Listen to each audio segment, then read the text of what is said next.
En 1995, dentro de las oficinas de Yamaha en Japón, alguien desarmó una Kawasaki KDX 200 pieza por pieza, solo para entender cómo era posible que un motor monocilíndrico de 2 tiempos y apenas 200 centímetros cúbicos estuviera dejando en ridículo a motos con más cilindrada, más presupuesto de desarrollo y más historia en el motocross. Los ingenieros de la competencia sabían que Kawasaki había resuelto algo que ellos llevaban años intentando resolver sin éxito: cómo lograr que un 2 tiempos entregara potencia de arriba, la fuerza brutal en altas revoluciones que todo motor de 2 tiempos promete, sin sacrificar el tirón de abajo, esa tracción suave que necesitas para subir una loma pedregosa sin que la rueda trasera se convierta en un látigo. Durante años esa combinación fue prácticamente imposible. O tenías un motor dócil y manejable que se quedaba corto en el extremo alto, o tenías un misil de 2 tiempos que era una fiesta a partir de las 8000 revoluciones, y una trampa mortal por debajo de eso. Kawasaki encontró la forma de tener las dos cosas en la misma moto, y eso, en el mundo del enduro y el motocross de los 90, no era una mejora más. Era un problema serio para todos los demás fabricantes. La solución se llamaba KIPS, Kawasaki Integrated Power Valve System, y aunque el nombre suena a folleto técnico, lo que hacía adentro del cilindro era bastante fácil de entender, si lo pensás como una puerta que se abre y se cierra en el momento exacto. En un motor de 2 tiempos convencional, la lumbrera de escape es fija. Siempre tiene el mismo tamaño, esté el motor girando lento o girando a fondo, y eso obliga a los ingenieros a elegir. Diseñan la lumbrera pensando en las revoluciones bajas y pierden potencia arriba, o la diseñan pensando en las revoluciones altas y el motor se ahoga cuando vas despacio. El sistema de Kawasaki metía una válvula gobernada por la propia velocidad del motor, a través de pesos centrífugos y un mecanismo mecánico sin electrónica de por medio, que cambiaba la geometría del escape según las revoluciones. A bajas vueltas, la válvula reducía la lumbrera y generaba más presión de retorno, lo que le daba al motor esa tracción suave y controlable. A altas vueltas, la válvula se abría del todo y liberaba toda la potencia que el 2 tiempos podía dar. Kawasaki no inventó el concepto de válvula de escape variable de la nada, pero para 1995, con la KDX 200, ya lo tenía tan refinado que el resultado era un motor que se sentía como 2 motores distintos según dónde lo llevaras. Para entender por qué esto le importaba tanto a un motociclista en Latinoamérica, hay que salir del laboratorio y meterse en el terreno real. La KDX 200 no era una moto de exhibición, ni un juguete de fin de semana para gente con plata. Era la herramienta de quien tenía que cruzar un potrero encharcado para llegar a la finca,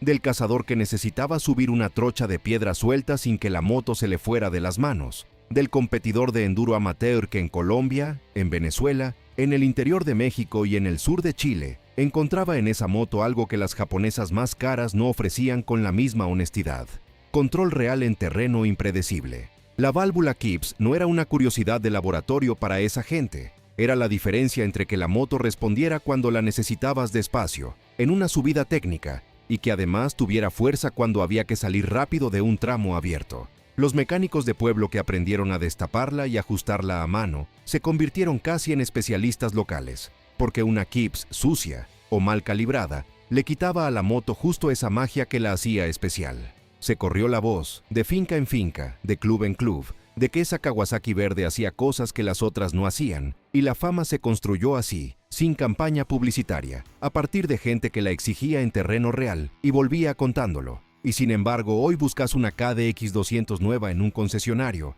y no la vas a encontrar en ningún lado. Kawasaki dejó de fabricarla, y lo curioso es que no fue por una sola razón evidente, sino por la acumulación silenciosa de varias presiones que llegaron casi al mismo tiempo. La primera fue regulatoria. A partir de finales de los 90 y con más fuerza en la década siguiente, Estados Unidos y luego Europa empezaron a exigir niveles de emisiones que un motor de 2 tiempos, por su propio principio de funcionamiento, quema aceite mezclado con la gasolina, simplemente no podía cumplir sin una reingeniería completa. No era cuestión de ajustar un catalizador.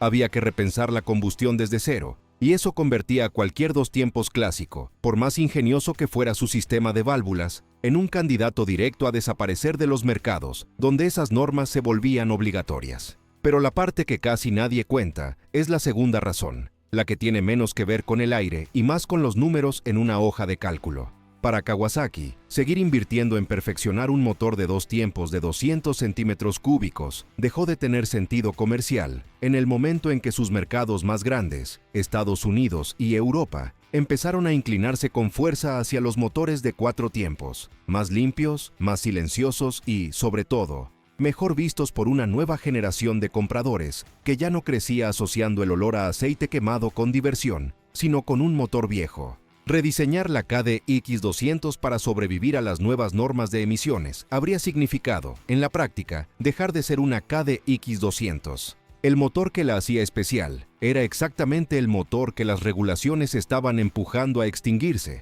y Kawasaki hizo el cálculo que hacen casi todas las marcas grandes en esa encrucijada. No tenía sentido gastar millones en salvar un producto para un segmento cada vez más chico, cuando esos mismos millones rendían más invertidos en las líneas de 4 tiempos que ya estaban ganando el mercado global. América Latina, que seguía comprando y usando esas motos de 2 tiempos con total normalidad, otra vez quedó del lado de afuera de esa decisión. Acá el motor todavía tenía sentido para la gente. En las oficinas donde se decidía el futuro del catálogo, ya no. La producción fue apagándose sin un anuncio grande ni una edición de despedida. Kawasaki mantuvo la KDX200 en algunos mercados, hasta bien entrados los años 2000, mientras en otros países ya llevaba tiempo fuera de catálogo, y esa desaparición escalonada, país por país, hizo que muchos usuarios ni siquiera se dieran cuenta del momento exacto en que dejó de existir la posibilidad de comprar una nueva.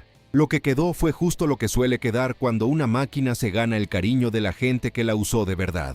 Hoy existen comunidades enteras dedicadas a mantener vivas las KDX200 de esa época, cazando repuestos originales del sistema KIPS que ya casi nadie fabrica, comparando ajustes de válvula como quien comparte una receta de familia, y pagando por una unidad bien conservada mucho más de lo que costaba nueva en su momento. Los talleres que todavía saben destapar y calibrar ese mecanismo se volvieron un recurso escaso, casi artesanal, en un mundo de motos que ahora se diagnostican con una computadora. Nadie subió esa moto a un pedestal de museo. La siguen llevando al monte, a la finca, al mismo terreno difícil para el que fue construida, porque el motor que puso nerviosos a los ingenieros de Yamaha, Suzuki y Honda en los 90 sigue haciendo, 30 años después, exactamente lo mismo que los asustó entonces: funcionar mejor de lo que debería, en un terreno donde las motos nuevas todavía tienen que demostrar que pueden hacerle sombra.